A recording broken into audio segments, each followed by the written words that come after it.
This is CJ Carter, the promoter for Ignite Wrestling Pro, and you're watching the Ministry of Wrestling.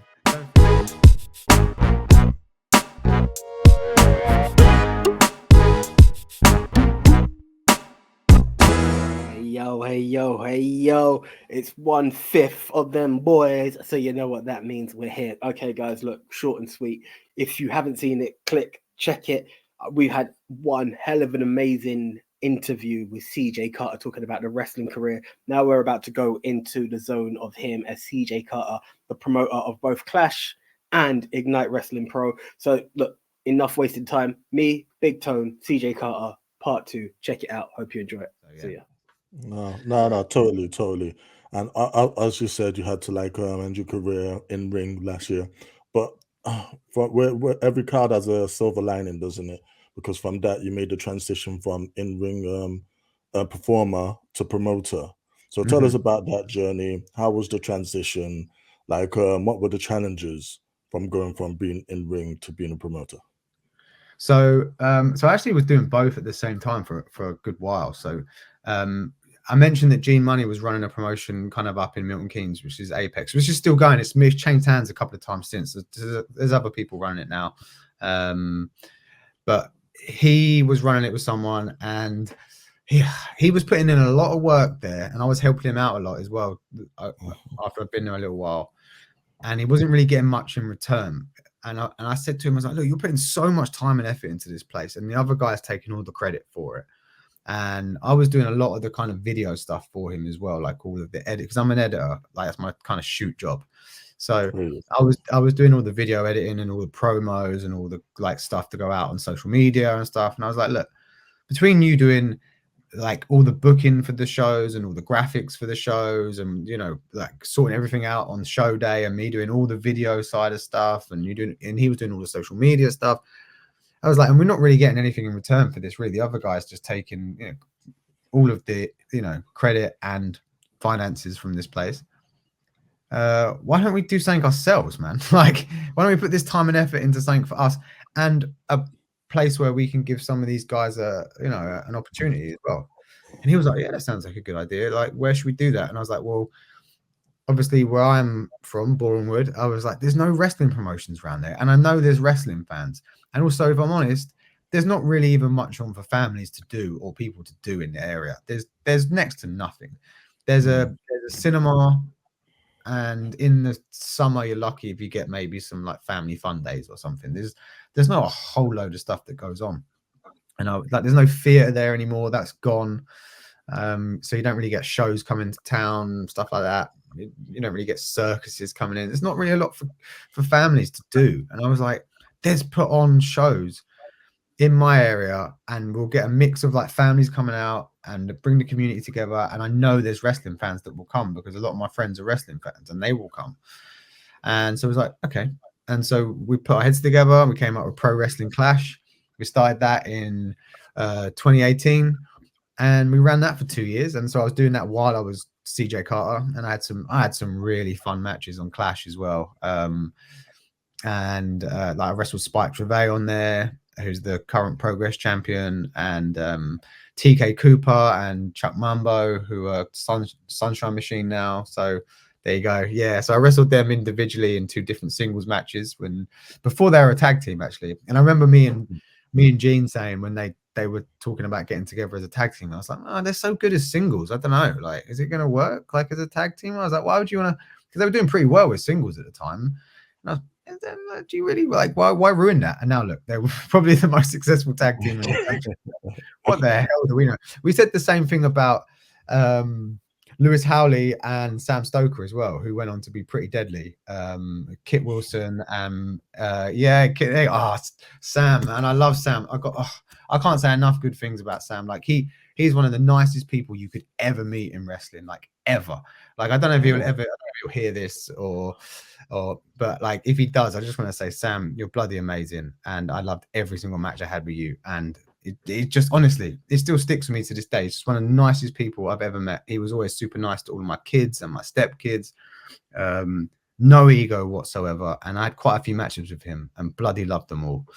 But him and Lewis, they wrestled for us at Clash, and they were singles, and it was at Clash where they decided they wanted to start tagging as well, and they told me, and because Sam was so Kit Wilson, Sam Stoker was our Clash champion. We put the belt on him because we just thought he was so great, and he kind of said to us, "Oh, I'm gonna have to drop this title." And we're like, "Why?" He's like, "Because I don't want to do singles anymore. I only want to do tag matches. I don't want to take any more singles bookings." We're like, "You mad?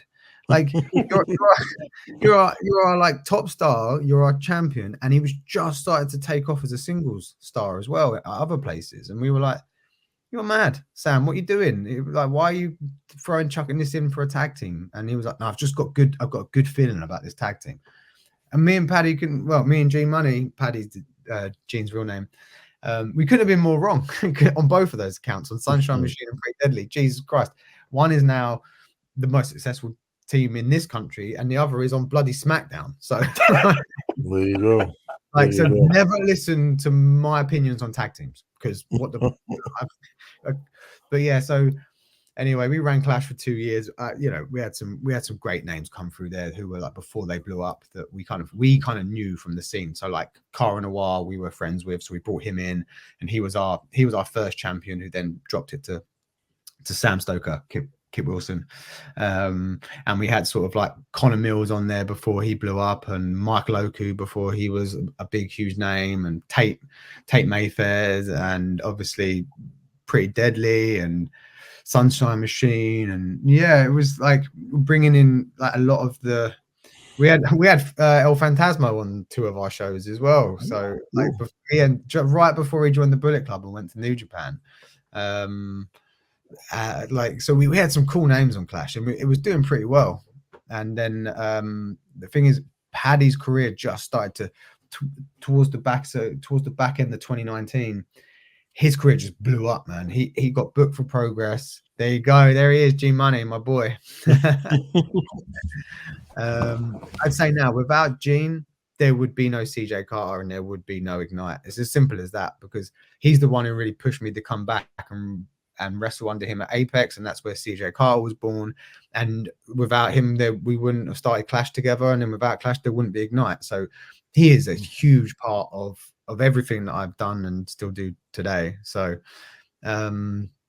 but yeah, so towards the end of 2019, he started picking up some Progress bookings, and his career just took off from there. And he said to me, he was like, "Look, man, I just don't have the time to devote to promoting shows, and with my career getting so successful, I just can't do it both." So we decided to shut down Clash. But I was like, you know what? I still want local wrestling in my area. Like, I still want wrestling in Boreham Wood, because it's my hometown, and there was a good community there, and we built up a good following of like local people who were coming to every show, and I didn't want that to end. So I was like, right, I want to carry on running shows, but it didn't feel right to keep the Clash brand and name if it wasn't me and Gene, because we built that together. We came up with everything together, the logos, the names, the merchandise, the graphics, everything was us as a team. So it kind of felt like if it wasn't me and Gene together, then it wasn't Clash. So I wanted a fresh start and a rebrand. So that's where I came up with Ignite, and it was there I am in the Ignite ring. And so yeah, I was like, right, so I came up with Ignite, and kind of a slightly different model, because the original idea for Ignite was to use a lot more sort of like younger talent that weren't as experienced and weren't getting as much exposure, which is where the kind of breakout division came from, as a kind of like platform for the newer people on the scene to kind of come in. And that worked out amazingly, because we ended up finding people like Nino Bryan and Smashing Mike and Mark True and Xander Bryan and Taylor James, and yeah, and now look at them. You know, Nino's been Purpose Wrestling Champion and is doing really great things at Attack Wrestling in Wales, and Mark True's now on Progress and Rev Pro, and I doubt it will be long before, you know, all the others are there as well. So yeah, I couldn't let wrestling leave Boreham Wood, basically. So I was like, I've got to keep doing this. And do you know what? I get such a great buzz and feeling from giving people a platform to show the scene what they can do. There's just something so satisfying about that, and I love that kind of as much, if not more, than having when I used to have great matches myself. I love to kind of like lay the platform and stage out for them and say like, and hopefully put together good matches of people who I think are going to have, you know, go out there and smash it and tear the house down, and then watch them smash it and tear the house down, and then watch other people who are watching go, oh my God, how great are they? And then, you know, and then the footage gets out there and these people get recognition off the back of, you know, shows that I've put on. And it's like, yes, that's why I'm doing this, trying to give something back to people. Because yeah, I don't know, like I said, I got mega frustrated early on in my career because I wasn't necessarily getting those chances, so I want to try and do the right thing for some others, you know. Yeah, it must feel so good though, just like see the energy of the audiences, to see like, you know, the dedicated fan chants, to see the little kids. Like you probably started off some future careers that you don't even know yet. Some little kids sitting in that audience one day have been inspired by what they've seen from you and will go on to be future stars. Yeah, I mean, I love that. I love the fact that that's the thing with Ignite. I want it to be, I don't want it to be only a family show that's only just because, you know, and I've got nothing against these shows, by the way. I used to wrestle on a lot of them. There are a lot of shows in this country that are mainly aimed at kids. They're kids shows. And you do get adults there as well, but the type of wrestling you've got on there, it's much more character based, and you know there's a lot more kind of comedy, and you know you can just tell it's aimed at a younger audience, which is fine. You know, I think a lot of people turn their nose up at those kind of shows because, oh, you know, I only want to do the progresses and the Rev Pros and the adult shows and that kind of stuff. And it's like, well, look, there's hundreds of these types of promotions out there that are more catered towards a younger audience. They do very well and the kids love them, so why shouldn't people want to go on those shows and perform and put on a great performance for them? I used to love doing those shows. Do you know, one of the things, I'm sorry to cut you, but what I really appreciate about it was literally just seeing, like, even on your posters that says family friendly entertainment. And I'm gonna lie, one of my things is, like, right now I'm currently filming in Bournemouth, but I'm not from Bournemouth, I'm Southwest London, and it's the other half who brought me down here. And I remember seeing a poster and I was like, oh, there's wrestling around here. And that was just something, like, I felt like I've moved. There's two things. If you like, on the other side of you wouldn't know this, CJ, but we also do a film podcast. And I'm like, I'm in the home of cinema and they're doing local wrestling. I was like, I'm home. That's what I felt happened to me when I came here. But I missed the first show, and it was really annoying because I saw the posters, but I didn't see the posters. If you know, when you're seeing something, but you're thinking that poster, like, oh, they're just not taking the poster down. And I keep thinking, and I looked at one, and I was like, damn, I'm working this day and I can't make it. And I saw the poster, which I'm going to put up now, if you don't mind. Yeah, Curtain do it, Call man. 2. That's where we came along. Right? Yeah. Sorry, my playing about. Yeah, here we go. Saw this poster, saw the day, and I said to the guys, one of our guys, Den the Tech, has always said, I'm going to put it in what we've done and why a lot. We've done All In, we've done Turning Point, we've done Money in the Bank, we even went up to Cardiff for Clash. But Den was always like, you need to do an indie show. And I took a picture to the guys. I'm like, guys, this is the one. It's around the corner from me. We've got to do it. And I remember even telling the other half, I was like, it's at 96. She's like, the library?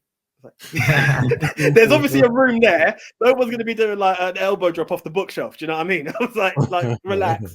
I've seen the room. It's going to happen. And I then checked the YouTube.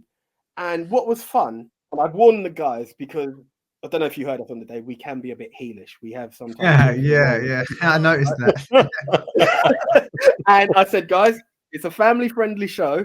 It's you mucked up, not what we normally chant. Do you understand? Yeah. Like, if anything was that, you know, and it was nice. It was refreshing to actually be in somewhere and just hear I was actually shocked that the kids were more offensive than we were. Yeah, kick him in the nuts.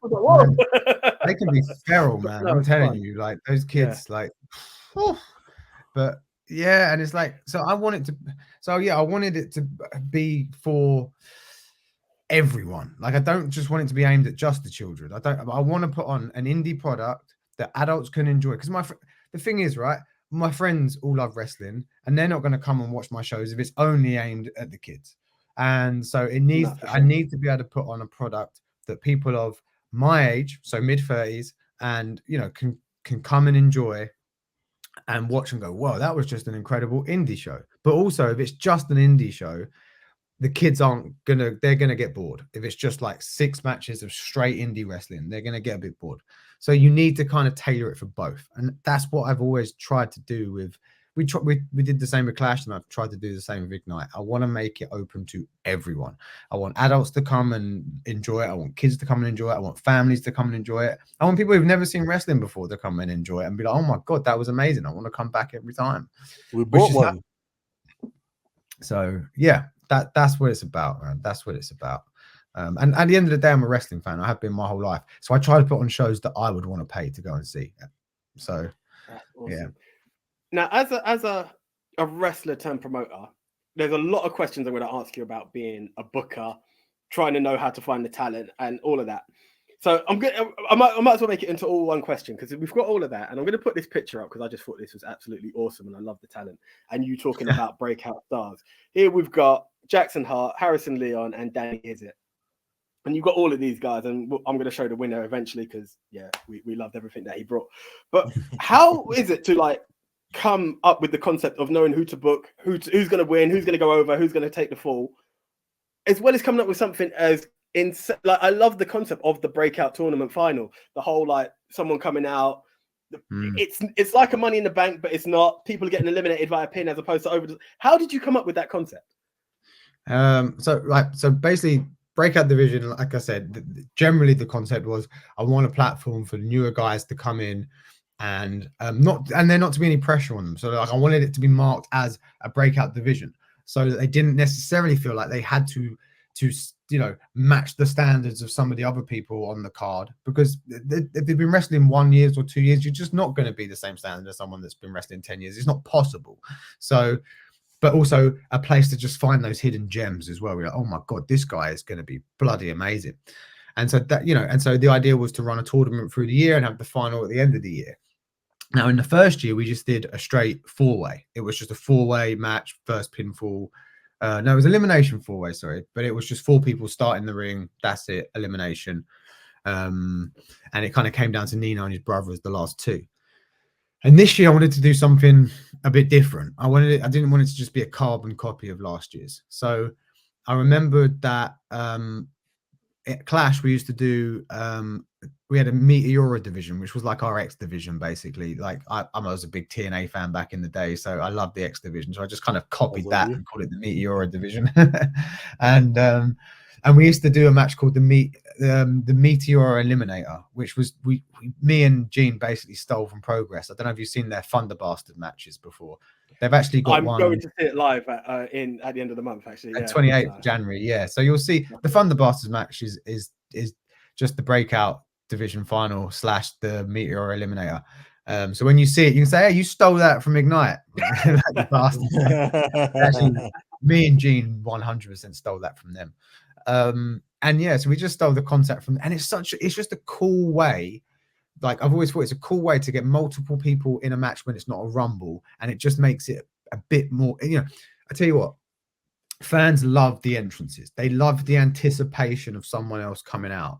So it's like the countdown, who's going to come out next. Oh, so getting those kind of run-ins during the match just creates a level of excitement that you don't get in a normal match. And then you get the kind of the drama of, like there could be pins at any time and eliminations. I've never been a massive fan of rumbles ever, or battle royals. I've wrestled in a lot of them myself and they suck to be in. And I've never really been a fan of watching them either, if I'm honest. I used to love watching the rumble as a kid growing up. I thought it was the best thing I'd ever seen in my life.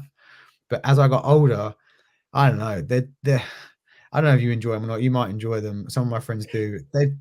They're just kick punch fests, and like nothing happens until it gets down to the final 4 people. And so it's just like, let's just get through this hour so we can get to the final 4 or final 5, which is what that is basically, but without people getting chucked over the top rope, because that's not much fun for me either. Like I want pinfalls and submissions. So it's like all the fun elements from a rumble, but condensed down into a smaller package. And that's the idea basically. Yeah, it's a very smart idea as well. I mean, it was a unique thing. Like we wasn't even sure of the rules until it was happening. But when we seen it before, that's unique. That's great, man. Well, even our MC wasn't sure of the bloody rules because he announced it was over after the I was going to bring a sunset skip, actually. Yeah. Technical yeah, difficulties. it's very much an elimination match, Skip. I did write that on the run sheet before the show started. So, giving So him that a bit leads of into credit, my how did he next come out question. being Yeah. your? So, Go on. So I was no, going to go say, ahead again. how did you come up with having him be your MC Skip. for Ignite? Yeah. So I've known Skip for a good few years. I met him at UBW. Actually, I can go. How far back shall I go on this story? Do you remember when I told you? I don't want to take up too much of your time. We're nearly an hour. I don't know how long. No, we got on that. Time is not a thing. It's your time and not ours. And if you think I'm rambling on or talking too much, just shut me down. No, we're good. No. We're good, man. Get all out. So like, I'll go way back. Do you remember I told you I tore my ACL when I was 14 and I was training and I was out for like 4 years? So one of the guys at that training school carried me from the school to the train station and dropped me off at the train station. Literally carried me like a baby, cradled me to his car, put me in his back seat, drove me to the station, cradled me back out and took me to the station because I couldn't stand, I couldn't walk, couldn't do anything. And then my dad came and picked me up from the other end and he drove me to the hospital. But anyway, I never saw that person. I didn't see that person for years and years and years and years and years. And then I went to UBW and CJ Carter, and who was there but Sunset Skip? And I was like, you're the guy from the training at Dropkicks when I did my knee, and you carried me to the station, didn't you? And he was like, yeah, that was me. So after like, that was what, 10, 15, about 15 years apart or something like that. We bumped into each other again on the scene wrestling, and he's wrestling as Sunset Skip and I'm CJ Carter. Yeah, we just hit it off. He's such a great guy. We had a few good matches in UBW, and he's got bags of charisma, and he can just talk like, you can't shut him up, to be honest. So I knew he'd be a good MC because you literally can't shut him up. So put a microphone in his hand and you're sorted. And I did an over 18 show in Luton, like 2018 or something like that, and he actually MC'd that show, and he was bloody hilarious and said things you definitely can't say on an Ignite show. But like I was, and so I always and at the time we were running Clash, and we had Jerry Bakewell was our MC, who's now the Progress MC. You'll see him in the January 28th show. He's a mate of mine and Paddy's from years back. I've known him from my earliest days wrestling when he was doing a completely different character, which you'd never get away with now, which I won't go into because he probably wouldn't want me to. and then at Lucha Britannia, he did Jerry Bakewell. He was in a tag team called the Bakewell Boys. And anyway, long story short, he was our MC at Clash, and now he's the MC at Ignite. And so while we had Jerry Bakewell doing it, I was never going to use anyone else. But then when I started Ignite, Jerry was doing a lot of stand-up comedy, doing very well for himself. I needed someone a bit cheaper, if I'm honest, because he got quite expensive, and he, well worth it. He's bloody brilliant. He's a good stand-up comedian, and he's a brilliant MC. And I was like, Skip's hilarious.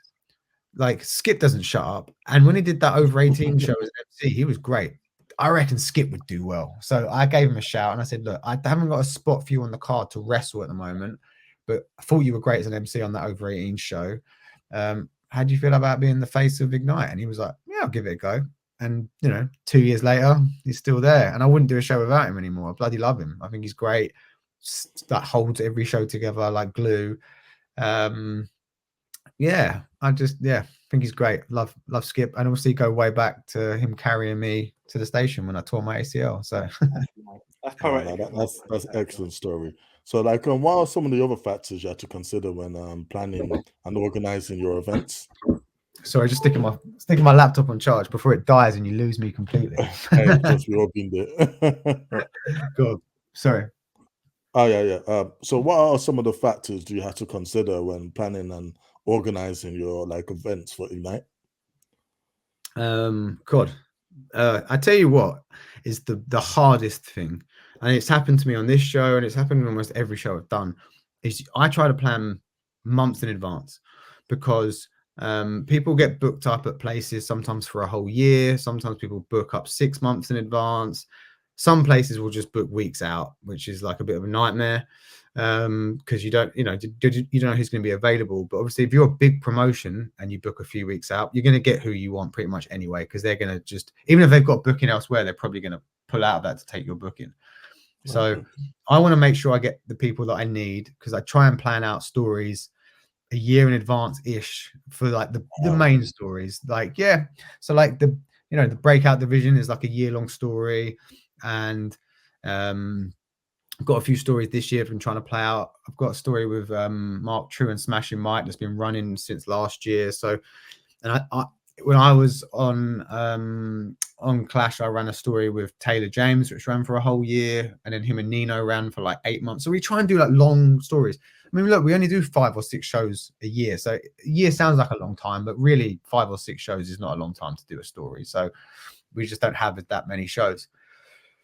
So I try to book well in advance. And the problem is that then you lay out all these stories, you get all your matches, and then you get 2 or 3 weeks out from your show, and the bigger promotions come along, book their shows, Rev Pro, Progress, TNT, and you lose half your talent. And that is probably the hardest thing that I'm finding at the moment, especially as I'm at this kind of like point where a lot of the guys and girls that I was using early on that weren't getting those chances are now getting those chances, which is great for them. And that was the whole point. That was what I wanted. I always wanted to put these people on a platform to get picked up by, so like Joe Lando was picked up by Progress and Rev Pro and like international places, and so he became slightly harder to get, and I've actually just lost him from February show.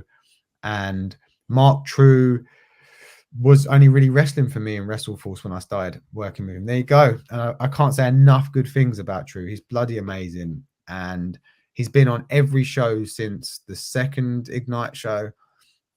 And yeah, he's now getting picked up so many places that I almost lost him for February as well, because what happened was Rev Pro are running on the 4th, the same as us. And I booked 6 months in advance, and they booked 3 weeks in advance. And they want True and Lacey, and they want Sapphire, who I've got on our show. So I've had to try and juggle things around on this show coming up to make it work so they can do my show and then get to their show. Otherwise I would have lost them. So, and I lost Act 2 last year, who were a tag team I really wanted to work with, because they got booked for TNT like a week out from the July show last year. And obviously sort of like, yeah, so a week I had this, in my mind, what was going to be a dream tag match, which was going to be the Rebellion versus Act 2, because it never happened. Now it's happened because someone else booked it. But I was like, this is going to be the first time in this country this tag match has happened. And Act 2 are kind of like a Midlands North kind of tag team, and one of the best, in my opinion, up there. And I've always felt like the Rebellion are one of the best down south. So I wanted like the best. Seeing them. I love seeing the Rebellion at your show. They were they're great. So I wanted the North versus the South. And then a week before the show, Act 2 got booked up by TNT. And so I lost them. And so stuff like that. And it's just, yeah. And obviously lost Darius from this show as well. I had man like Darius booked weeks and weeks, months in advance. But then he got booked by GCW. It's like, well, how do you compete with GCW in America? Do you know what I mean? So that's the stuff that's really tricky. And people are always like, well, what about this story or this person with that person? And what people don't take into account is all the variables of, that might work in a perfect world, but I've now got to move this person out of this match into this match because I've lost this person, and I've got to shuffle the card round, and this person has to go on first, and so I can't have them. Some people are like, why did you put that on second? It's like, I had to put that match on second because that match had to go on first, and that match had to go on third, because they were coming late because they came from another show, and they had to go early because they've got to go to another show. And the logistics of that stuff, which I don't think, not that anyone should know about or care about, but I don't think people really think about when they finish a show and they're like, why did they do that? Or why was that placed there on the card? Or why didn't they have this person? And it's like, because I just couldn't get them, or I did have them and I lost them. And so like a good example of that is in November, actually, Adonis Payne wasn't necessarily scheduled to win the championship on that show. I had other plans. Yeah, and exactly. But very, very late on, very close to that show, plans changed because I lost certain people from other shows, and the person who was going to win the championship originally now told me they couldn't do future shows because they were booked elsewhere and on other things. And I was like, okay, this changes everything, because like all of my plans for the start of next year have gone out the window, which means I need to change this show. And yeah, it worked out very well for Adonis Payne. And he actually found out. Yeah, there you go. He found out on the day of the show that he was winning that championship. So what was his reaction? He didn't believe me. He didn't believe me at all. He'd only done one match for me. He'd only done one match for me before that show. So that was only his second show for us. And I'm a big fan of Adonis.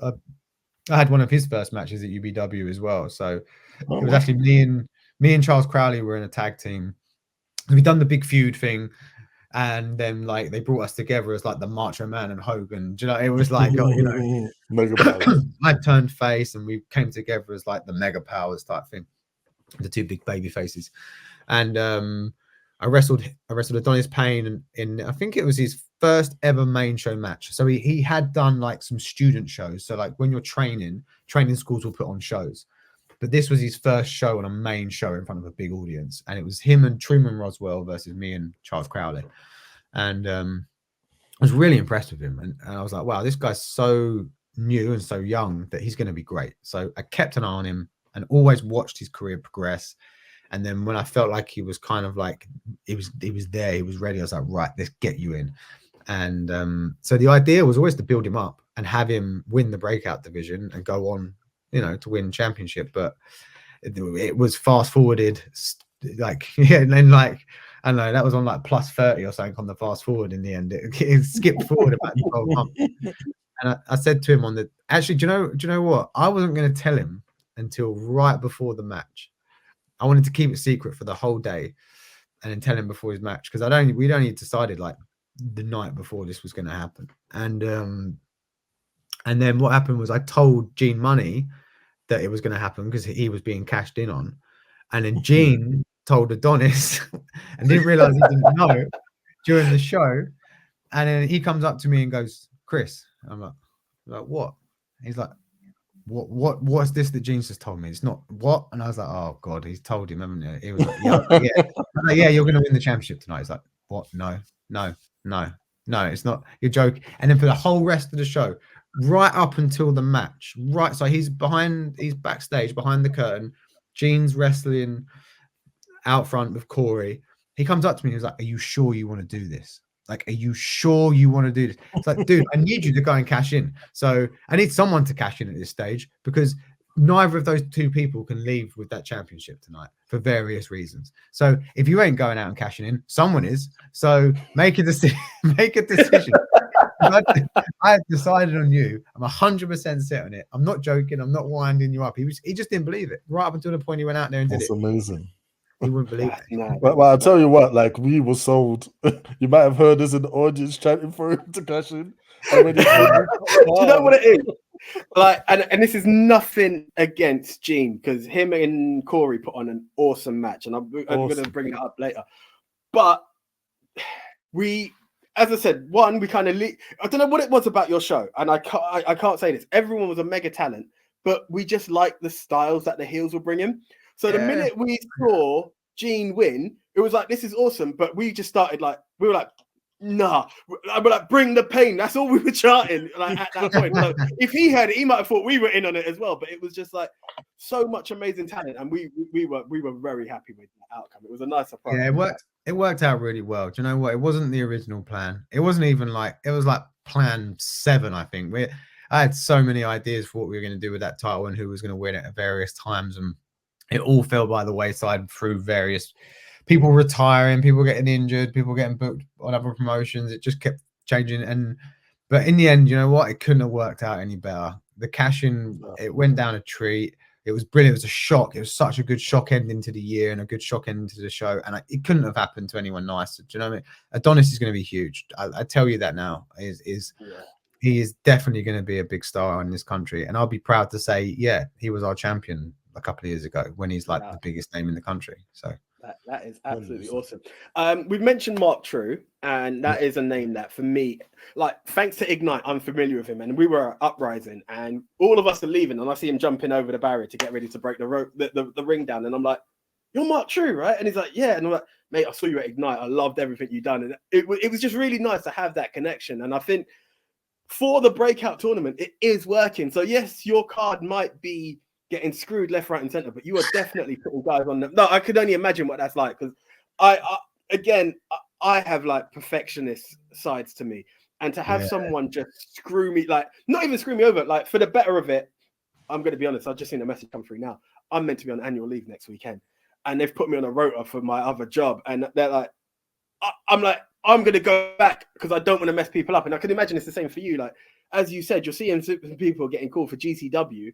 It's nice to see it, but I can imagine what it does for you on the internal side as well. Yeah, man, it's painful. Like, I'm so happy for them. Like, I'm so happy for True that he's been picked up by Progress and Rev Pro. But I'm also like, oh, geez, this is going to be a nightmare. I know it is, because I've got True booked on every show this year. I'll say that now. So if he doesn't end up on some of those shows, he was meant to be. I know that a couple of our shows clash with Progress this year. So I don't think we've got any more clashes with Rev Pro, thankfully.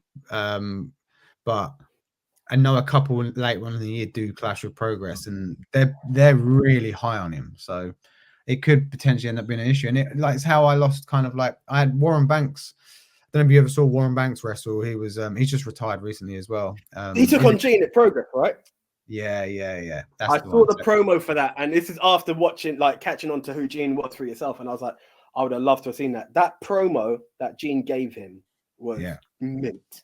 So Gene trained Warren at Apex, at the promotion that he brought me back to wrestle under him for, and I met Warren there, and we were all sort of like good friends. And I mean, Gene and Warren are like best friends, so they're much closer than me and Warren are. But I class him as a good friend in wrestling. He's a great guy, and he was scheduled to be our first Ignite champion, and he was on all of our original Ignite shows. But then I lost him to Progress bookings, because he kind of just blew up and was getting booked on all of their shows. So it's just, it is kind of, and then I lost him. I never got him back on another. I kept trying to get him on shows, but I kept not being able to get him in because he was booked elsewhere, and then sadly he's had to retire as well through injury. So and people just fly the nest. I mean, it happens. It happened with Cara Noir at Clash as well. He was our first champion, and then it kind of flew the nest. Well, no pun intended, because I know he does the bird gimmick. Yeah, exactly. But it just happens. People will eventually become so big and popular that they'll just be really hard to bring in. And also, Ignite is a smaller promotion. It is, and it probably always will be, because we just don't.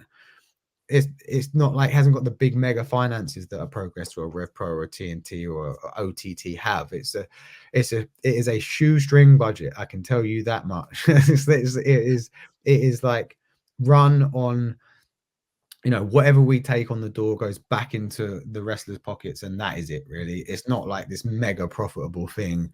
The idea is just to try and make enough money to put on shows for the local community, and make sure everyone on the shows gets paid. That's the idea. So a small thing, talking of the upcoming show, I did happen to see Rev Pro had Minoru Suzuki on their show, and I was like, oh, that's a very tempting show. When I looked at the date, I'm like, nah, I'm Ignite. I'm not changing. I'm not changing. I'm sticking with Ignite, mate. So honestly, that's the power of your show. Got to tell you. Because I know that there's going to be Ignite's a very essential part of the industry, really. I mean, like you said, everyone needs to start from somewhere. Everyone needs to be given a chance. These people who you're bringing onto your show today, these may be the stars of the future. Like you said, like you trained in it with Will Ospreay, and look where he is now. Exactly. You're giving people that same opportunity on your show, so it's very important what you're doing. That's it.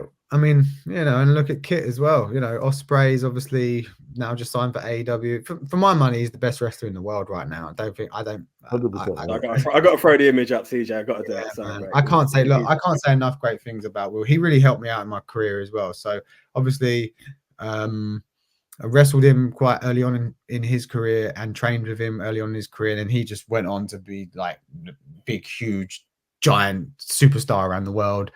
And then, you know, when he was signed to New Japan, he came back over and started a promotion called Frontline. I don't know if you heard of it or saw it where it was around. And he did like a group of people that he wanted to kind of like bring in to Frontline as his kind of like understudies that he could then filter through and like maybe take over to Japan with him and, you know, try and push out on the scene and do things for him. And he picked me to be one of those guys. So, you know, that was great. And I spent 2 years kind of working with him at Frontline, and he brought in some amazing guest like trainers to come in for us to come and work with us. So we had like Zack Sabre Jr. came in and trained us like a few times, and Haskins did a lot of training sessions with us. Yeah, it was, and Will obviously trained us a lot. It's what's funny is like obviously we kind of like we're training together at a point, and he blows up, becomes huge, goes to New Japan, comes back, and now he's teaching us all this stuff, and it's like, holy shit, man, this guy is incredible. Like what he learned from going out to New Japan, and the same with Zach as well. Yeah, and we did a few training sessions even with Tony Storm, and yeah, she's so talented as well, and yeah, Will's always trying to give things back to the scene. That's my point. Is like, and he's obviously, I don't know if you've seen Callum Newman. He kind of took out to Japan, and he's really tried to help him as well. So awesome. Yeah, he's always trying to give stuff back. So shout out to Will. Does for it that. give you like a warm feeling to see the success like of people like Will Ospreay, Pretty Deadly?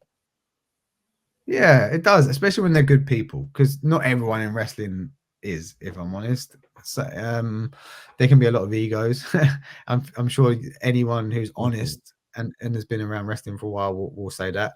But there are some good people as well, and it is nice to see the good people do well.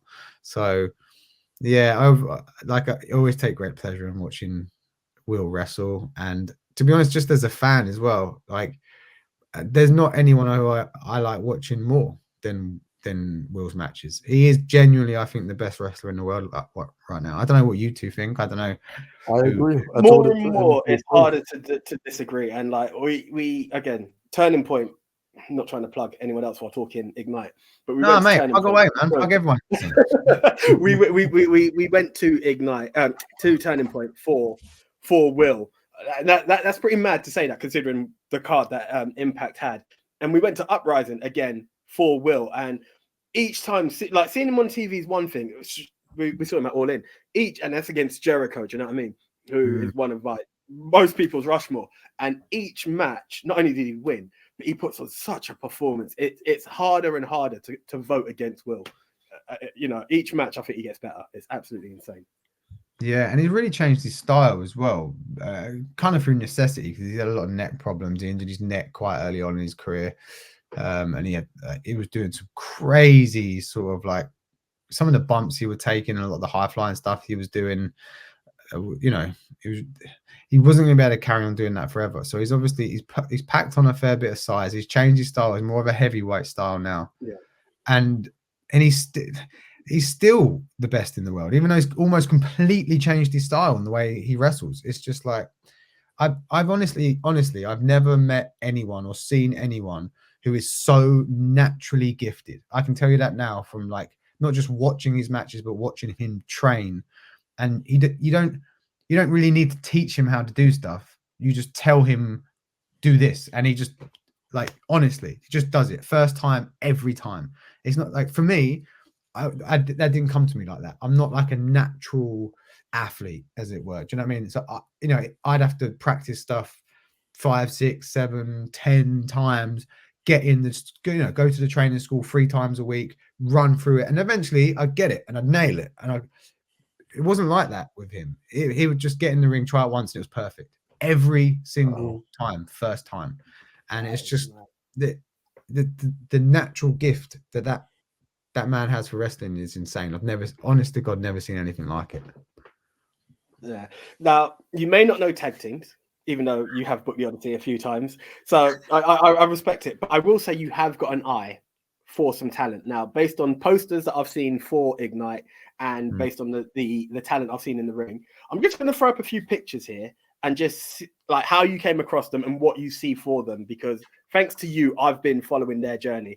We've done Mark True already. The next one that I saw that was on your posters quite a lot was this young lady here, Aluna Blue. Like, Aluna. Yeah. How did you guys come across? Like, pure talent as well. So I met Aluna at Apex. I was wrestling on their shows and she was there. And she just had a different look to everyone else. She just stood out a million miles, and she was super new then, and she's still quite inexperienced now, if I'm honest. Like, she's really good for her experience, but she's still only a few years into her journey. But she just has like that it factor that you can't teach. And so the in-ring stuff will always come, right? It always will eventually come over time with people. But, you know, the way you carry yourself and coming across like a star and looking like a star and just standing out, you can't really teach that stuff.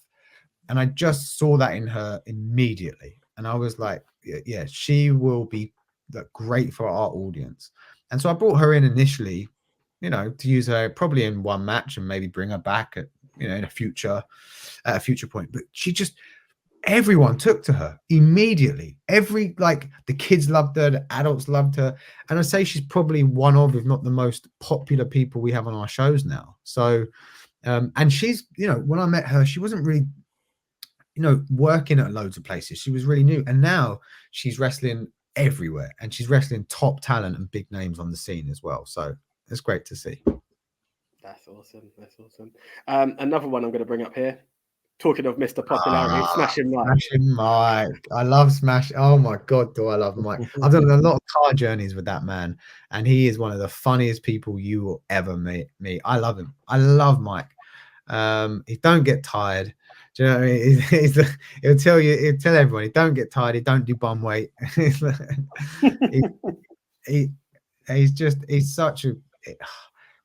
He has got more charisma in his little finger than, you know, almost every wrestler on every show put together. It's ridiculous. And I wrestled him a few times. We had a great match at UBW right before the pandemic, like January 2020 or something like that. And he's a little bit unorthodox in the ring, I'll say. He's always reminded me a little bit of sort of like John Cena in a way. Do you know what I mean? Everyone always used to say there's something not orthodox about the way John Cena wrestles. He can be he's not mega smooth sometimes, right? Do you know what I'm saying? But he's so goddamn entertaining, and he has great matches. So, you know, and yeah, Steve Austin was a little bit like that as well. Like, just because someone isn't like mega smooth and traditional in the way they wrestle doesn't mean they can't be a mega star and have great matches. And so that might just bring something different that no one else brings. He will stand out on every single show he's on because he's different. And that's what I try to look for. That's what I want. I want people who are different and who stand out. And he's just bloody great to have around. He's so good to have in the. You can hear him like 10 miles away. That man. He never stops. He never stops. You know what? It's so funny because even Jackson was just singing his praises of what a great guy he is, and I can see the kids all over him. He's turned up to 11 24/7. He just, what you see in the ring, that is him in real life. Like, that is just Mike. That's him 24/7 every single day. You know, car journeys with him were the best when we used to travel to shows. So that's nice. Yeah. That's nice. Yeah, sometimes it's just about the charisma and like the star appeal rather than actually your in-ring skill. Some people just have it. Yeah, Smashing Mike is one of those guys. I would say another person that is one of those people. Yeah, Corey. I would say another person that is one of those people is Corey McRae. Yeah, see, Corey's got the kind of the it factor, especially with the unlikable, like, bastard heel that he is. But he's also technically one of the best wrestlers in the country. And he again is someone who's different. He has a different style to a lot of people. He's a very kind of strike based. He's got that MMA style. And he just, again, he's different, and he's starting to get picked up in a lot of places, especially internationally as well. Like he's getting a lot of international bookings now. Like he actually, oh God, he actually on was it the last show or the show before that one? He was coming in from a show abroad and landing at like 9 o'clock that morning, and I was just like, oh my God, if that flight gets, do you know what I mean? You know what flights are like. And I found out like 2 days before that, like he was doing this show. He's like, oh, don't worry, it'll be fine, my flight lands at like 9 o'clock, your show's at 3. I was like, dude, if that, like, do you know what I mean, if that flight gets delayed by 2 hours, or you know how easy it is to get a flight delayed. I was like, we've lost our champion, and I was like, oh my God. I'm pretty sure that was the September show. I was just like, oh, please, God, please don't. But so yeah, he's getting picked up like in a lot of places, and he's someone who I think should be more places already, if I'm honest. I'm amazed he's not already on Progress and Rev Pro. I'm amazed that he's not on every big promotion in the country. I'm not 100% sure why that is, but like I said at the very, very beginning of this, right? Sometimes it's not just about the talent.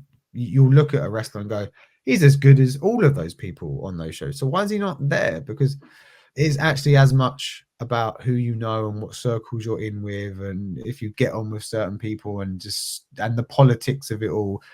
It plays a bigger part in climbing up the ladder than even talent, if I'm honest. So it can easily just be that he just isn't in with the right circles, which is a shame. But I'm sure eventually he will get there, because you do almost always get there eventually. It just takes you a lot longer. Yeah, I hear that. Right. Before we're gonna plug curtain. No, sorry. Chapter 3, not curtain 3. Curtain call 2 is where we were at. Before we do that, though, I've got to bring up some guys because I think they're freaking awesome. And I know you had the pleasure of meeting them. I found them on a Facebook group before that. This is the picture of all of us, but it's the hitting the turnbuckle guys. Absolutely amazing. Tell us how that pairing came about with these. And as I said, we don't hold back because we're a pod, not scared to mention another pet. I think these guys are amazing, man. Like, yeah, I can't say enough good things about the team that are hitting the turnbuckle, especially Adam and Andy. But so basically, what happened was Andy was running the podcast, and has been for a few years, and he brought me on when I was wrestling as CJ Carter, and I did an interview for him. Just as a talent, and it was fun. I enjoyed it. And then that was 2019, I think, right before the pandemic. And then obviously Ignite happened. I'm running Ignite, I'm doing all of that. I retire, and he comes back in, and they say, oh, would you like to do an interview as a promoter now? And I was like, okay. So I came back on, and Adam was then part of their show as well. And so I met Adam and I met Andy, and I kind of mentioned what I was doing with Ignite, because when I was on as CJ before, Ignite wasn't a thing, and they were really interested by that and was asking a lot of questions, and oh, that sounds it. And then kind of came back to me with some proposals of, would you be interested in potentially partnering together on some stuff? And I was like, yeah, that'd be great. I'd love that. Like, I used to have a sponsor previously that was like a wrestling streaming service. It's called Turnbuckle TV. It was sort of like the fight TV for British wrestling scene. But nice. that we had that as our sponsor in our whole first year, but then they went they kind of closed down and stopped running. So I've been without a kind of partner or sponsor since. And I was like, do you know what? That would be great. I would love that if we could partner together. And I would love if I could, whenever I partner with anyone, I don't just want it to be like they sponsor us, I stick their logos on, that's that. I want it to be a proper partnership. I want us to work together. Like, what can we both get out of this? Like, if you're going to help Ignite, I want to be able to help your brand as well. What can we do for each other? So we start throwing ideas around, and we're like, okay, well, how about a branded show? How about we put your brand in, not instead of just putting your, most people will just put someone's logo on a poster and be like, there you go, you sponsor us, there's your logo on the poster, end of. I was like, let's scale that up, let's make that bigger. Like, that everyone does that. Let's do a branded show. Let's have your logo on everything. Let's have the show named after you. And let's make this a joint show. So that's what. So we came up with Buckle Up, And that was a huge success. That was last July. That we ended up doing our biggest ever sales. We sold out the place about 3 weeks in advance. We had Mike Loco on the show, and Charles Crowley and Connor Mills and Scotty Rourke, and we got some names in, and they helped us. They helped us bring those names in with the sponsorship, and it was just a massive success. And we're like, hey, this worked out really well. And they got kind of a lot of kind of notoriety in the scene from it, and then they started getting contacts. They're like, oh my, who are these people working with Ignite? All of a sudden they're meeting the wrestlers, and then so they're getting a lot of visibility on their brand, and then from there they've branched out and they've picked up a lot of partnerships and connections with lots of other promotions. So it's worked out really well from them, and we also got a load of new eyeballs on our show because it was so successful. So like, how can we take this forward? How can we keep working together? So we came up with the idea of a branded belt, so we can have their branding on every single show, a match that's sponsored by them.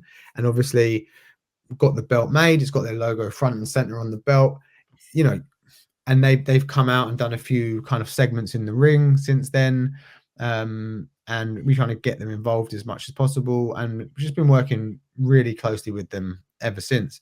And yeah, we've just got a really good working relationship, and they're such a great team, and they really do just want to give back to the scene. And they're now working with a few other promotions, and they've got like a big announcement coming up very soon about a new partnership. I think that I don't know when that's going to be announced, but that will be huge for them. And I'm so happy for them because they put in so much work into their podcast, as I'm sure you guys do as well. I don't know where you all find the time to do all this stuff, if I'm honest. Like, it's crazy. So. I can't lie. Ministry has been around for a minute. It started off as a WhatsApp group. This is a bit of us pulling our curtain back. Started off as a WhatsApp group, and we decided to do a few things. Just trying to keep up on the Instagram was too much for me. But then we look, the vision was there, and we had a chance to started with a prediction show, and it started to blow up a bit more. Come across Hitting the Turnbuckle, and all I'm seeing is SmackDown review, Raw review, Dynamite, Collision, Rampage, and I'm like, how? I catch these shows just by the socials because I don't have the time. The fact that they can do all of these shows and go to all the shows that they're doing, nothing but salute to them. They are insane. And I tell you what, shout out to Adam. Obviously it's Andy's baby, he started it, but I tell you what, Adam, I don't even think he sleeps. He watches more wrestling in a week than I think I watch in a year. I'm not even joking. He will get up at 5 o'clock in the freaking morning and watch like back to back. Like he'll watch Dynamite, Collision, bloody Rampage, and then like TNA Impact, and then the New Japan show, and then just back to back to back to back. And then he'll sit in the evening and he'll smash out review shows of every single one of them. And then and then just like film podcasts all night or something. I don't know, just watch wrestling all day, film podcasts all night. I don't think he sleeps. I honestly don't think he sleeps. But it's insane how much work that man puts into the shows. And fair play to him. And they've also had some brilliant guests on as well. Obviously, they had Eric Bischoff on recently on a two-parter. So that's a huge get, right? Like they're doing big things. So it's great working with them, and it's great. Since I started working with them, I've realized how many great podcasts there are on the scene. I had no idea, like yourselves, and like there are so many wrestling fans out there on the scene that are passionate and want to give back, and that's just great. It's great to see. So if I can link up with more people like yourselves as well, it's always good, because if I can help you and you can help us, it's a community, right? That's what it's about. Yeah, so 100%. Exactly. Yeah, no, it's refreshing because put it this way, again, there was the era that we all started watching, 91, 92. I always remember that was like my first thing on Sky, Hulk Hogan. And everyone was into wrestling, but it was like, oh, is it fake? Is it real? Then there was the Attitude Era where everyone's into it. Then it died down. And it was, oh, you're still watching that stuff. Yes, I am. I love it. I wish I could have done what you done and stepped in the ring. But, you say it, but then you kind of keep it quiet. And I'm really thankful for like our guy Leon, who introduced me to Big Tone and then the Tech. Nick I went to school with. But that was us. And we felt like we were a little community of wrestling fans. By the time you start seeing guys like Hitting the Turnbuckle and seeing how big the UK scene is. It's been insane. And honestly, what I'm going to say to you, CJ, before we start promoting chapter 3 was, went to a few shows, the main companies, and then we hit yours. Going to Ignite is when I had to admit I've just started a very expensive hobby, because I just want to go to all the shows now. Like British wrestling, from something I knew about what Culture done. There was a friend of mine who was trying to train with Progress and stuff like that. So I'd heard of Progress. By the time I started seeing what Rev are doing, and then following all the stars that you had on your card, hearing of your Apex, your UBWs, your Jurassic, and all the other companies, I'm like, again, I wish I had the time to do it. Like, I would love to support all these shows, but I have to thank you for showing what talent the UK's got out here. Honestly, that's great. I'm glad that opened that door for you. It's funny because I kind of did the same for Hitting the Turnbuckle, because they'd never really seen much. They'd seen lots of wrestling, but they'd never seen that much British indie wrestling, right? And then we partnered with them. They saw our shows, and now they're all over the scene, and they're watching everything on the scene and going to loads of shows. So I'm great that I can open those doors for people. No, for real. Like, yeah, I would say like wrestling. Watching. Sorry, bro. No, man, it's cool. Like, watching wrestling, because again, I watch a lot of wrestling myself.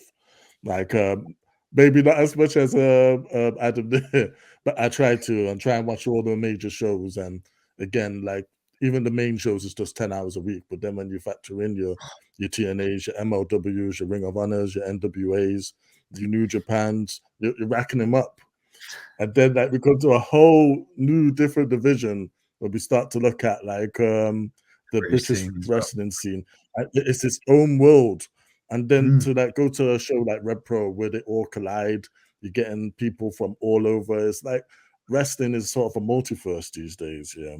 Yeah, man. And like what you're doing with Ignite, like again, it opens up even another world, like for us as wrestling fans to explore and like see and meet these people. And then we get extra happy when we go on to see them at other places, because it's crossover, man.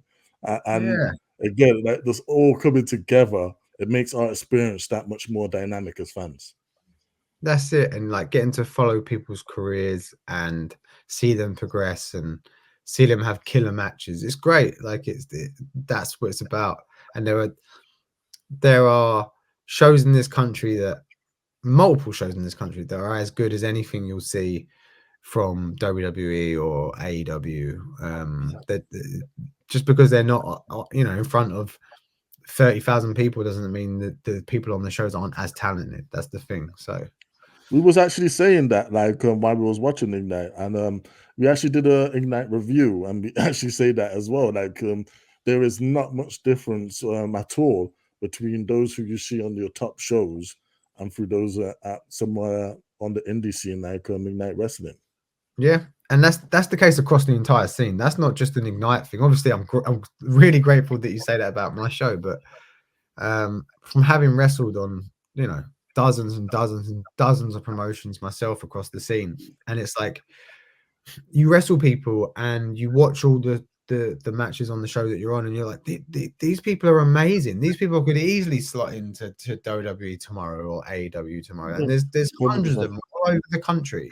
But the thing is, there's only so many spots, right? It's like even like, I'm a big football fan as well. I don't know if you guys watch football or not, but there's only not everyone can play in the Premier League. Not everyone can get into the England squad. It's like, there are only so many spots for people on a show and in a promotion. So this that doesn't mean then they're not as good just because they're not at the top level or whatever. I agree. Of course. Now, CJ, this is where I'm going to give you the platform. I'm going to put up one image and I'm going to put up another in a second. What it is, after Curtain Call 2, the guys were in there. We all booked a ticket. I even brought my brother and his girlfriend along. And you talked about the experience. This is something I said I was going to keep to the end. You talk about the experience of people who don't watch wrestling. And this is something I want you to take in, actually. The other half is not a wrestling fan by any means, right? My birthday was on Money in the Bank, not this year, the year before. Well, 2 years back. And she was like, "Oh, I'll stay with you and your boys." I was like, "Are you sure?" 20 minutes in, she's like, "I'm going to bed." But she brought a ticket. I brought her a ticket to Curtain Call. And when it got to the intermission, because of the way the rows were, we were all in one line. She was just in the seat behind, in front. So intermission comes and she turns around and goes, "You're right. Are you bored?" She goes, "I love it. This is amazing." And she actually come into chapter 3. And this is what I want to say. That this is how good it is. And this is what we're talking now. Chapter 3. It's not just the ministry. The ministry are bringing the extended family to see this show. It's a big one. We are pumped. We bought the tickets as soon as they came out. Now I'm going to show the card, and it's just your chance to just plug it for anyone who's unfamiliar, like match by match. The floor is yours, mate.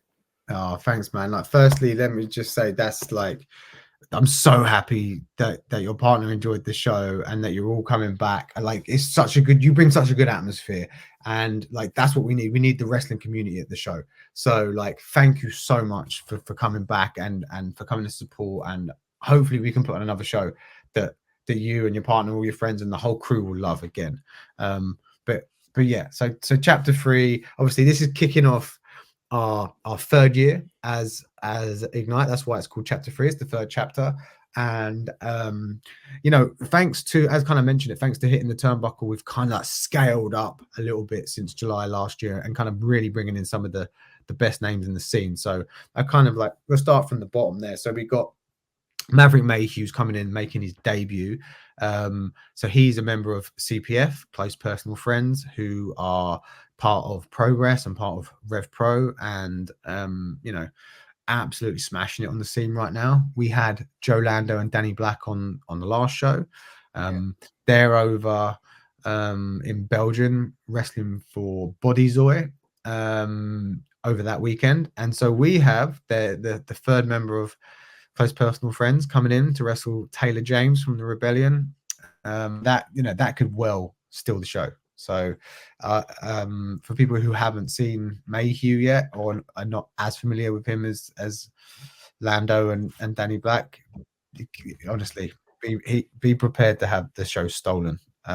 He is so good, and I can't, you know, Taylor James has been there since show 1. Obviously, him and Jack as the Rebellion are one of the best tag teams on the scene, but I really do think that Taylor's got something as a single star, as a breakout single star, and I think this could be his year to do that. Sorry to cut you there. Sorry to cut you while you're plugging this. Yeah, no, go on. Are we going to be seeing the Odyssey tag up? Because, not the Odyssey, the Rebellion. Sorry, yeah, the Rebellion. Because I heard Taylor saying he needs a break at the last. You're gonna have to see how it plays out. You're gonna have to see how it plays out. Cool. Well played. But yeah, there's some stuff lined up with the Rebellion and Jack and Taylor this year. So let's see how that lines up. And you mentioned the Odyssey. Obviously, we've got Artemis on the show as well, who's the other half. So the Odyssey are a tag team, which is Adonis Payne and Artemis around a lot of the country. They work as singles on our shows. Artemis is back. She's been away for a few shows. She's come back, and she is wrestling one of the top female wrestlers in the country right now, Sapphire Reed. We had her on a couple of years ago and haven't managed to get her back because she's so popular. She has since won the She Won at Eve and the Eve World Championship. So, yeah, she is without a doubt one of the biggest female stars in the country right now. So that will be a great match. And bottom left, we've got our tag team match, the Bryant brothers. So Nino, who won our first year's breakout division, and as I mentioned earlier, has gone on to win the Purpose World Championship and is a big star in Attack and Riot Cabaret now as well, which is another great promotion in London. Taking on Mark True and Kieran Lacey, who have just in the last few months decided to absolutely blow up on the scene, which could be a bit of a nightmare for us, but I'm mega happy for them. And so they debuted at Progress in December and have been doing Rev Pro recently. And actually that same day, as does Sapphire, actually. So these matches will be quite early on the show. I'll just spoil that for you now. They will be having this match with the Bryants and then shooting straight off to Rev Pro on the same show that Minoru Suzuki is on. So yeah, so it kind of like that's what you kind of have to do, I guess, sometimes is to make things work. Number 1 contendership, we got Tommy Kyle, who came back from a year out after breaking his ankle, unfortunately, and he was kind of he's been with us since show 1 and has come back and picked up a huge win against Mark True on the last show, which I think everyone enjoyed that match. and I think deserves to be in the shout for a title shot off the back of that. Luna Blue, as we mentioned, is one of the most popular wrestlers on our show, and another top female talent in the country. And then Corey McRae, who was our champion for 14 months.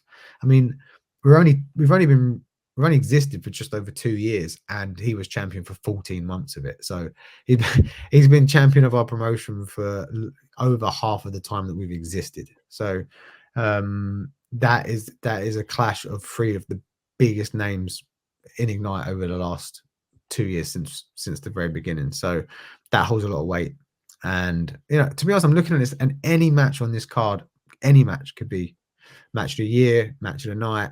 It's I think someone put a tweet out when I shared the full card, said, God, like, I didn't realize you could do a show with 6 main events. And it's like, well, kind of have a little bit. Then, as we mentioned, our partnership with Hitting the Turnbuckle, Smashing Mike is the Turnbuckle champion.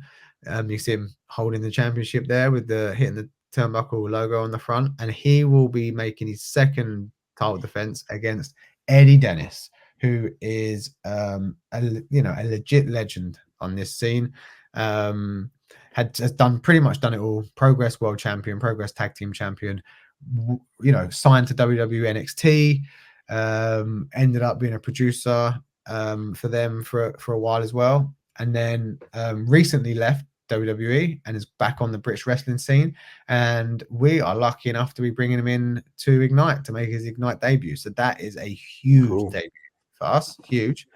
And then the main event, the Ignite Wrestling Pro Championship. Adonis Payne, as we mentioned, cashed in and stole the championship from Gene Money, who held it for all of about 10 seconds, I think. And he will be making his first defense against the debuting Jay Joshua, who is someone who I've known for a little while. I mentioned earlier on about Will Ospreay kind of bringing together a group of kind of like wrestlers that he was going to have as his understudies and trying to, help progress on the scene and potentially maybe take them to Japan, that kind of thing, when he was running Frontline. And Jay Joshua was one of those people, as was I, and that's where I met him. And since then, he has gone on to do great things. He is making a massive name for him in the Welsh scene, which, if you don't know that much about, definitely check out the Welsh scene because it's amazing. Attack is just a brilliant promotion over there. Luna wrestles for Attack, and so does Nino. And Jay Joshua is a big name for them. And he's been doing shows for Riot Cabaret in London, which is another great promotion. So to get him to come in and debut for us is huge, and I'm sure he will have an incredible main event caliber match with Adonis Payne. So yeah, there you go, 6 main events for Chapter 3 on February 4th. We're down to I think we've only got about 15 tickets left now, so we're almost sold out, and we've got just over 2 weeks to go. So hopefully it'll be a sellout to start the show. That'd be amazing, start the year, I mean. And help us sell it out is what I'd say. There is 15 odd tickets left. Grab one of those 15 tickets. 96.eventbrite.co.uk is the ticket link. There you go. It's at the bottom there. Check us out on Facebook. All the information for every show we do is on Facebook and Twitter. So Ignite Wrestling Pro on Facebook and Ignite Rest Pro on Twitter. We're also on Instagram, Ignite Wrestling Pro. So YouTube, all of our shows go up on YouTube. I edit all the shows myself, so it's quite time consuming, I'll be honest, and fitting it around a full-time job and all the kind of stuff that goes along with trying to book shows and promote shows and get out and flyer and poster and do the graphics, because I do all the graphics myself as well. I run all the social media myself, so it's quite time consuming. So my point is, it takes a little while sometimes to get the shows up, but they're always up before the next show. So keep an eye out on our YouTube channel for some great matches, and this show will be up as well, probably about 4 or 5 weeks after it's happened, if I'm honest. Look, but as long as it's up, it's thanks to you that I even know who Michael Oku was, because I was watching the shows and I just thought it was amazing, hearing everything. So I'm, as I said, really grateful for you. Couple things I want to ask, and then it's over to Big Tone with a quick fire. First question: how did you come up with the name Ignite? Oh, so like bounced a lot of things around, and I wanted something that was like a singular name, because Clash was a singular name and it worked really well. I wanted something that could just be said on its own. So, you know, there was Pro Wrestling Clash, and I wanted Ignite Wrestling Pro, so it could be like just be called Ignite, because Clash used to just be called Clash. I love that like standalone name. And I wanted it to be Ignite because it's kind of like I wanted to help ignite people's careers. That was the idea, like with the breakout division, and really ignite people's careers. Annoyingly, I wanted it to be Ignite Wrestling Pro, but there was already an Ignite. I wanted it to be Ignite Pro Wrestling. That's what I wanted it to be, because it just rolls off the tongue easier and just sounds, you know, kind of more like you expected to hear. But there was already an IPW, and it was I didn't want it to get confusing, so I was like, oh, there used to be a promotion called Fight Club Pro, which I always thought was really cool, the way it kind of like rolled off the tongue. So I was like, okay, Ignite Wrestling Pro, let's go with that. So yeah, that's how it happened. Looking at that triple threat match, I know you've mentioned it on other pods, but I just want anyone wondering, that is for a number one contendership for the Ignite Wrestling Pro title. Yep. You are into it's how can I say, intergender. It's intergender. Yeah. There will be no women's title match. I've heard there will be no women's title in Ignite. Not at the moment, no. And I've been asked that a few times, and I've done a few intergender matches at Ignite, not loads. I tell you what, I wanted to do more. I've always wanted to do more. I've always been a big supporter of intergender matches. When I was wrestling myself, I did a few of them, and I know some people have some issues with it. I don't really get it, if I'm honest. I've never really understood what the issue is. As someone who has been in the ring myself and watched a lot of wrestling, if you're a good wrestler, you're a good wrestler. End of. I don't get this differentiation between female and male. Like, why can only females? I'm happy to have women versus women and men versus men, but I'm also happy to do men versus women. You know, if they're two good wrestlers, they're going to have a good match. End of, in my opinion. And some people like to bring up I know I listen to a lot of wrestling podcasts myself, and it's been brought up on Something to Wrestle a few times, and JR's podcast, what's it called, Grilling with JR, and they mention it kind of like as if it's an issue for domestic violence or something, or promoting men hitting women. It's like, come on, this is a performance. It's a performance, for God's sake. Like, are we suggesting that people should go around in streets and hit each other with ladders and chairs as well? I like, it's like and tables. Do you know what I mean? You don't take that so literally. So why are we taking intergender wrestling in a literal way of men hitting women? It's ridiculous. Like, Santino Morello was running around with a freaking cobra on his hand, for God's sake. Like, tell me I'm wrong. It's a performance at the end of the day. And yes, there is contact, but we're putting on a show, we're entertaining the fans. And yeah, I'm a big supporter of intergender matches. So yeah, and I've been asked about having a women's division or a women's title. Now, I might do at some point, but actually what I would rather is just have the women be able to challenge for the titles I already have, to be honest. So yeah, interesting. I'll tell you what, it's not that I saw it as a thing for domestic violence. I've just been like, I really like, I'm going to quote W. Well, to be fair, I like women's divisions. I think women's wrestling have such a platform, and I feel they've got a chance to elevate each other and sometimes outdo the guys. But you've actually swayed me more than anyone else has with a lot of your arguments. So credit to you on that. The thing is, if they can outdo, if you like, you've just nailed it, right? Women can outdo them. If they can outdo the men, why the bloody hell can't they wrestle the men? Like, what? And people say, oh, there's a size differentiation. Rey Mysterio Jr. is wrestling the Big Show, for God's sake. What are you bloody on? Like you shut down every argument. That's why I'm at the point of, he's got me banged to rights. Like, anything I'm going to say, I'm like, he's got an answer. Like, yeah, no, well played. I don't know. Like, I'm 5'7" and like 10.5 stone. I'm not the biggest guy in the world. I've wrestled women in the gender matches that were bigger than me. I don't know, like I don't know. Anyway, well played. And my final question before we go into quick fire is: will we be seeing an Ignite tag title come up soon? Possibly. That is, it's very possible. The only reason I don't, if I'm honest, is because it's hard to get more than one tag match on a card, because we only have 6 matches, and also that would mean having 8 people in 2 matches, which fills up the card quite a lot, and if I'm honest, costs a lot of money. So Yeah. and if you're only having 1 tag match show, then that means every single show is a title match. And where do you set up the kind of challenges for that title? Do you see what I mean? Without, Yeah. I feel like to have a tag division, you would have to have like you found the coffin. Yeah, we're gonna be playing that in a sec. I was just getting it ready. I didn't realize the camera was gonna bring it up. Yeah, sorry. Teaser. But yeah, to have a tag division, I feel like you need to have like a tag title match, and then like, you know, another 2 tag teams challenging to build up to wrestle the champions, or it's just champion versus someone, champion versus someone, champion versus someone. It's not really much of a division, is it? So, so I just feel like we'd have to have more tag matches, and at the moment, budget doesn't really allow to have more tag matches. Is the problem? Okay, but it's something you'll consider down the line, though. Yeah, absolutely, absolutely, yeah. Right. Okay. So that's us done. Well, my part done. Big Tone, I'm going to go over to you because CJ, we've got a thing that we call Beyond the Ring. I know you're a promoter now, but you were a wrestler, so a few of these questions are going to be applicable. And it's just to find out a bit more about the man himself behind the ring. So yeah, Big Tone, over to you.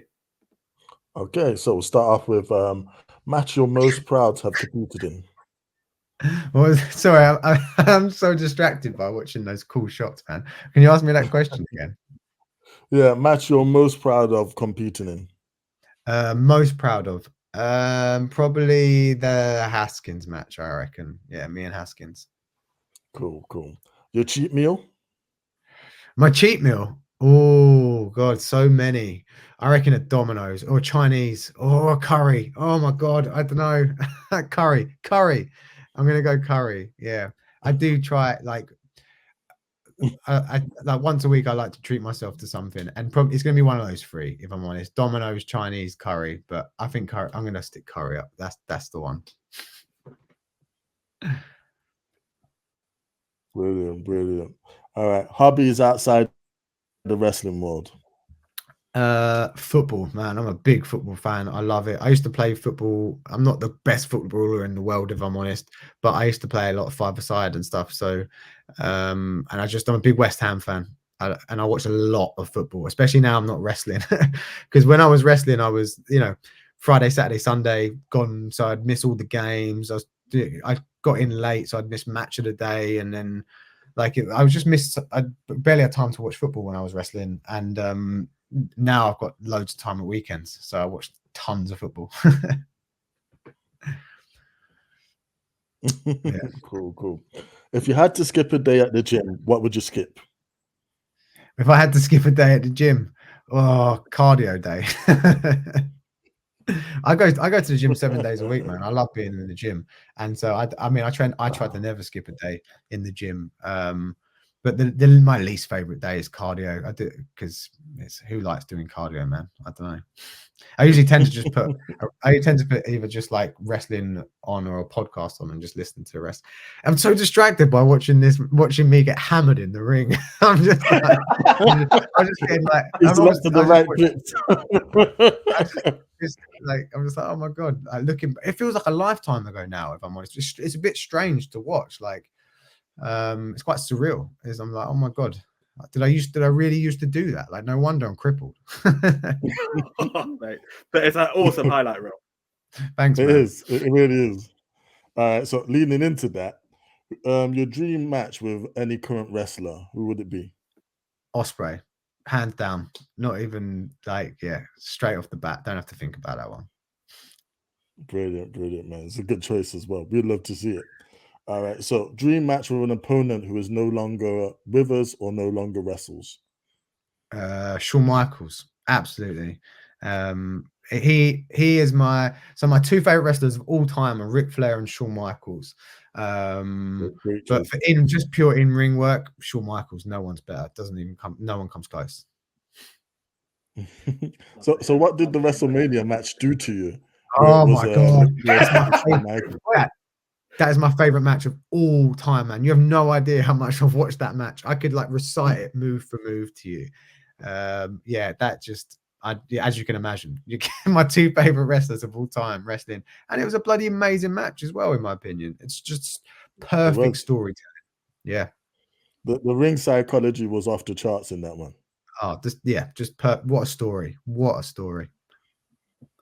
Mhm. All right. So, who is the stiffest opponent you ever faced? The fiercest. Stiffest. Oh, stiffest. Stiffest. Oh, Hardest hitting. Haskins. Like, I tell you what, I don't think I've ever been, even in the legitimate fight, I've never been kicked or punched so hard in my life, ever. My his kicks. I mean, you'll watch a lot of matches and a lot of people's kicks, you're like, oh, hello. That's good. Like Conor Mills has got some kicks on him. Corey's got some kicks on him. But Haskins' kicks are like, oh, yeah, it's like getting hit with a baseball bat, man. All right. So, the most gifted opponent you ever faced? Oh, the most gifted. I reckon Sam Stoker, Kit Wilson. Yeah. I would say Osprey, but because it was a 6-man and it was quite early on in his career as well. Like he wasn't the Osprey that he is now, and it wasn't a singles match. I wrestled Yeah. Sam Stoker, Kit Wilson quite a few times. And yeah, had a couple of brilliant singles matches with him. And yeah, he is just so talented. It is unbelievable. Mm-hmm. So we heard you mention Shawn Michaels and Ric Flair. Who was your wrestling idol growing up, though? First ever wrestling idol was actually Hulk Hogan, if I'm honest. Like everyone of our age and era isn't it? Right? It's Hogan. It's Hogan. And then it went Hogan, Shawn Michaels, and then once I started kind of getting a bit older and started getting into like watching some of the older tapes and stuff like that, that's where I found Ric Flair. So I actually found Ric Flair like probably late 90s, but then I started watching all of his 80s and early 90s stuff, and I was like, oh my god. Because all I remembered was his one match at like WrestleMania 8 against Macho Man. And I remember watching that because I was a WWF guy, like kid growing up. It was just WWF. And so I only saw Ric Flair for that little period in WWF in like 91, 92. And then obviously once the DVDs and all the tapes started coming out, I was like, oh my God. So yeah, like in that order, it would have been like Hogan, Shawn, Flair. So yeah. Yeah, my journey was quite similar to you because again, I seen Ric Flair really in the tail end of WCW, but Yeah. then like obviously with internet, YouTube, and you're able to go back and watch all the NWA, AWA clips as well. Like you just see how great this man was and how he's Yeah. literally shaped the industry. Yeah, Yeah. yeah. So leading off that, what was your favorite match you watched growing up? Favorite match I watched growing up. Oh wow! Like so, as a young kid, or like, so I'd say Stone Cold and Brett. I guess I would have been 10 years old for that at WrestleMania 13, their submission match. That is always stuck with me as like such an incredible match. Shawn Michaels, Ric Flair was a little bit older for that. I'd say Shawn Michaels and Undertaker in the Hell in a Cell, 97 as well. I'd say probably if we're talking like younger years, I'd say Brett. 97 is my favorite year in wrestling, so I'm always going to go 97. So Brett and Stone Cold from WrestleMania and Shawn Michaels Taker from the Hell in a Cell that same year. They're probably my two favorite matches growing up. Crazy. Yeah. Oh, CJ, look, it has been an absolute journey, and it had to be done in two parts because it's not enough to contain in one box. There is CJ Carter, the wrestler who was nothing but pure evil, and then there's CJ Carter, the promoter, who's a gentleman I met in the 96 Borough Road, Shenley Road. Like it's two different parts, but one amazing journey. So look, I've just got to thank you from both ends for like such an amazing part. And just one more time, can we just get you to just shout out the show of shows that people have got a very limited chance to catch? Chapter 3. Yeah, exactly. Only 15 tickets left. 2 weeks this Sunday. 96.eventbrite.co.uk at 96 Shenley Road in Bournemouth. Come join us. Come sell it out. That's the one. That's the one. Okay, guys. Right.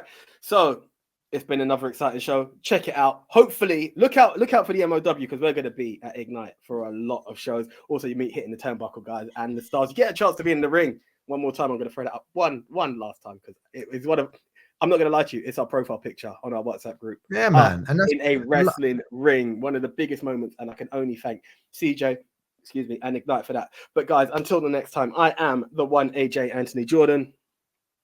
And I'm Big Tone out the zone. Okay. See ya.